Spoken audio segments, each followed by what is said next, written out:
Oh, g'day, it's me Fabio. I'm sitting here in my room self-isolating, and unlike every other Australian in their 2004 Ford Falcon Utes, I'm not sitting in bars and pubs, and they were clearly told not to go to places with more than 100 people.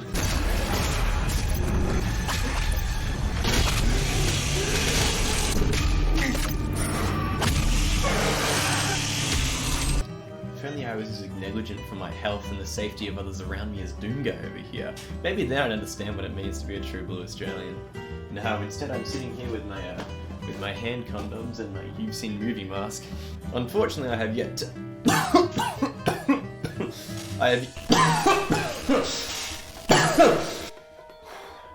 Sorry, that's just my sense of self-preservation trying to stop me from telling the world that I haven't bought Animal Crossing New Horizons yet. I'm a huge fan of Doom 2016. It's one of my favourite games of all time. It's somehow a perfect blend of incredibly well-paced action, exploration, and somehow first-person platforming.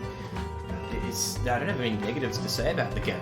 I guess the only thing being a lacking final segment. But other than that, I love it. I love it so much. And I'm not really sure how in the world id Software can top.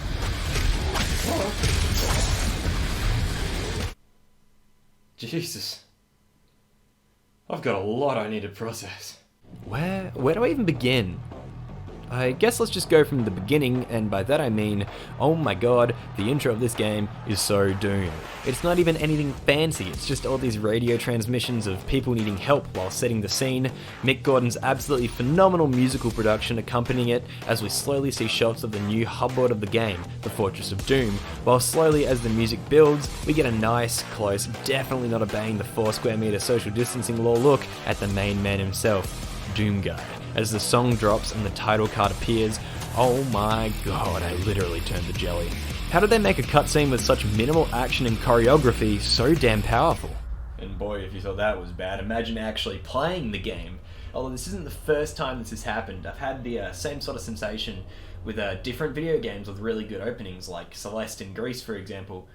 Doom Eternal has perhaps the most story-driven plot of any Doom game, but as per usual, combat is the real reason this game shines. Doom Eternal takes place after Doom 2016. Doomguy has returned to Earth after the events that took place on Mars to find the Earth being invaded by Hell's armies. They are led by 3 Hell Priests and the Khan Maker, the leader of an advanced alien race trying to restore her world by destroying the Earth. Throughout the game, we end up learning about Doomguy's past, which is set somewhere between Doom 2016 and the originals, shown by the fact that in some cutscenes he is wearing his original Doom Marine outfit. Overall, the story is really interesting because it features a lot of learning about the Doomguy through cutscenes and exposition, as opposed to reading through walls of text, which is still included in the game to some extent if you are into that. It's honestly a bit strange seeing Doomguy actually care about the events happening around him instead of just trying to murder every demon in sight, while neglecting any kind of story that is put in front of him.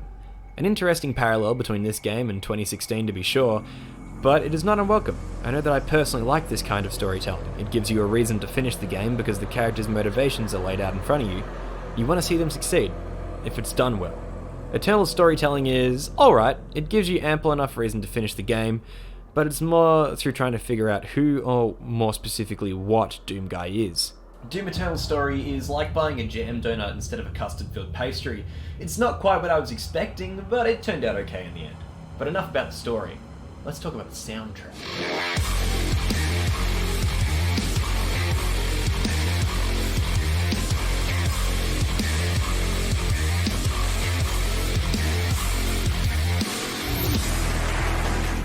Now, I don't mean to have expectations, but if Mick Gordon turned around and handed me the Sonic Chronicles Dark Brotherhood soundtrack, it's fair to say that I'd rip and tear my ears off. Luckily, that is not going to happen. Once again, we are presented with deep, distorted, rumbling bass with piercing synths that shake you to your very core. Much like Doom 2016, the music is synced up to when and how you initiate combat, but honestly I feel like Doom 2016 did it better. I don't know what it is, but I feel like in this game, it's not quite as snappy or as nice a build as 2016. I also think that Doom 2016's OST was filled with a lot more iconic rages than Eternal. Eternal has a lot more atmospheric tracks that when transitioning into fights just don't hit as hard. Eternal does have the addition of the metal choir though, which is an incredibly awesome concept sonically and thematically. It truly does feel like an unholy demon choir is screaming at you.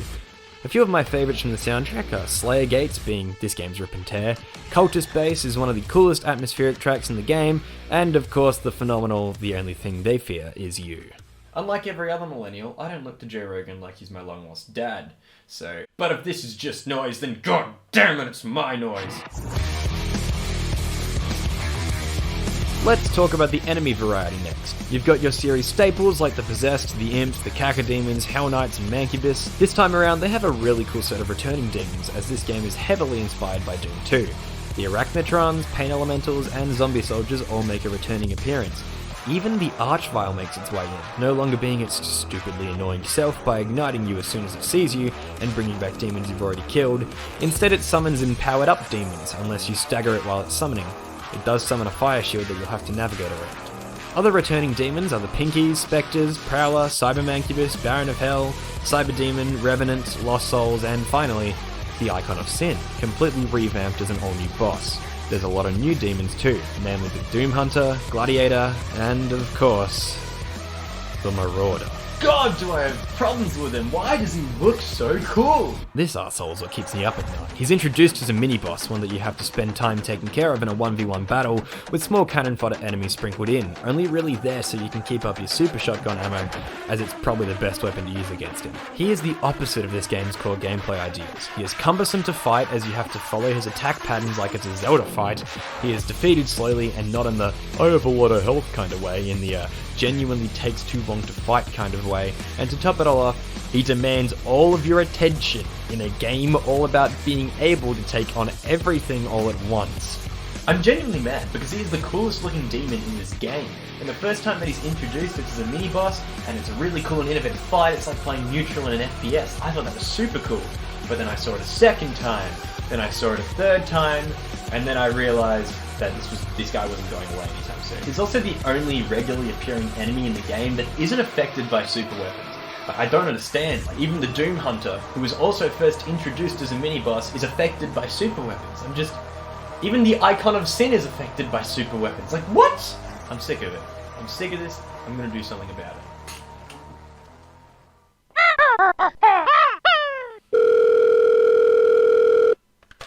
Hi, this is Carl from Bethesda Customer Support. How can I help Yeah, you? hi. I was wondering if you could remove the Marauder from Doom Eternal, based on the grounds that he's way too cool looking for the amount of mental trauma that he's giving What, me. you're too much of a little baby to beat the Marauder?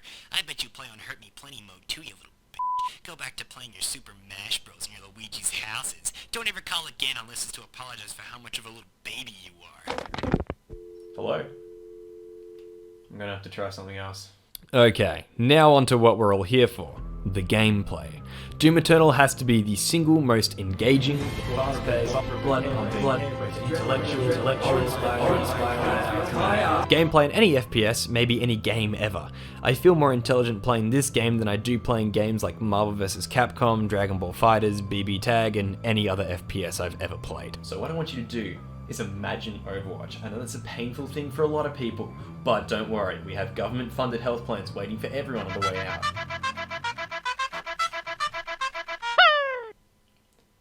Hello? What do you mean the government isn't funding the health plans?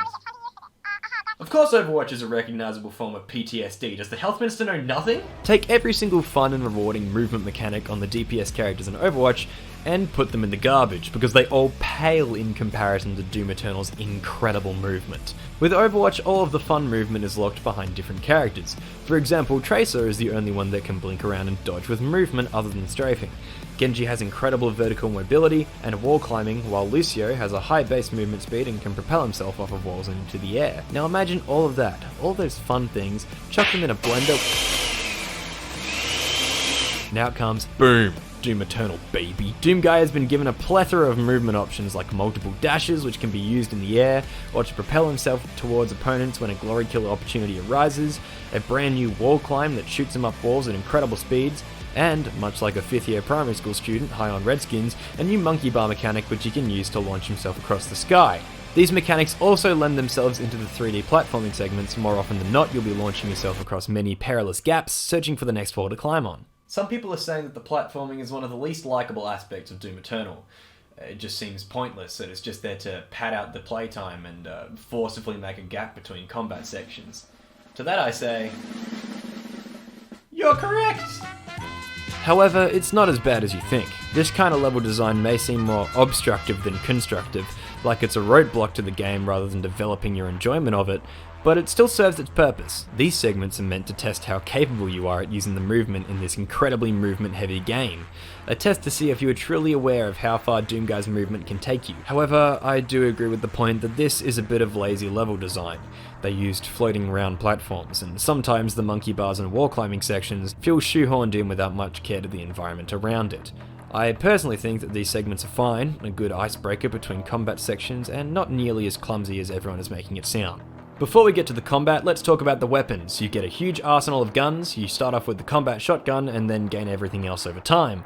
The heavy cannon, rocket launcher, chain gun, and of course the BFG 9000 all return from Doom 2016. The plasma rifle also returns, but it sports its classic look, which is in my opinion much more Doom than its Halo-looking counterpart from Doom 2016. It also adds a few new weapons like the Ballista, this game's version of the Gauss cannon, the Blood Punch, and the Unmaker. The Unmaker is locked in the Fortress of Doom and it requires you to complete the 6 Slayer's Gates, 6 intensely tough and long combat arenas, which on occasion introduce enemies early, to obtain 6 Empyrean keys. The Unmaker is a returning gun, only seen previously in Doom 64, and functions much the same in this game as back then. 3 rapid-fire spread lasers, but instead of using the plasma rifle ammo, it now shares Argent cells with the BFG.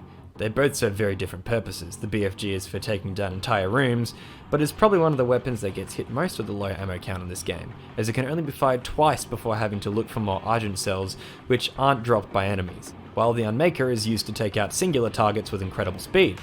The weapons aren't comparable because they function completely differently, but I do like the Unmaker's design a lot. The Blood Punch is a really cool new addition to the game, as it compensates for the fact that melee damage has been severely nerfed, meaning you can't just melee a weak enemy to automatically stagger. The Blood Punch is charged by glory-killing enemies and when used replaces your melee with a shockwave punch that pretty much decimates everything it hits. The Crucible is that big glowing sword that we saw in all the trailers and is, to me at least, my least favourite weapon in the game. It is an instant kill weapon with a really quick killing animation, but it is essentially serving the same purpose as the 2016 chainsaw with no ammo drops. It also doesn't recharge like the chainsaw and the Blood Punch. Now, I know why this is. It's a one-hit kill move on every character in the game, Except for guess who? but it's how it recharges which is the problem. You recharge it with these big floating crystals and you get up to 3 uses of the weapon before having to scout for more. The only thing is, these only appear at certain combat arenas, but they are usually the same combat arenas which stock Argent cells, so there's no reason to use the Crucible over the BFG or the Unmaker, which decimate things quicker, and it's not as rewarding as the Blood Punch. It also just looks weird picking up these weird floating crystals. Wait, what the hell? What's my copy of Doom Eternal doing up here? Oh! Now it's time to take a deep dive into one of the most innovative combat systems in any FPS game I've ever played. Have you heard of rock, paper, scissors? In all seriousness, Doom Eternal implements a very interesting game of rock, paper, scissors that ends up resulting in one of the most fast-paced, but also tactical games you'll ever play. I like to refer to it as health, armor, ammo. The biggest change that the devs made in terms of the core gameplay was chainsaw implementation, much less ammo, and the Predator-inspired arm cannon. The chainsaw in Doom 2016 was used as a last resort option, only really being necessary when you were unable to secure a glory kill, completely backed into a corner, or if there were no more ammo pickups on the field and you only had a little ammo remaining. They've completely reworked the chainsaw from something you would use infrequently to something that you always have to be constantly aware of. They made it so that it would always have one use of it constantly recharging. You can still pick up fuel for it, but that is only required for use on heavy demons. It's best used on smaller fodder demons, as it requires one use to hack through them, and there doesn't appear to be much of an effect on ammo drops. The Flame Belch and later on the Meat Hook attachment for the Super Shotgun set enemies on fire, meaning that when you damage them, they drop armor shards, and when you kill them, they drop even more.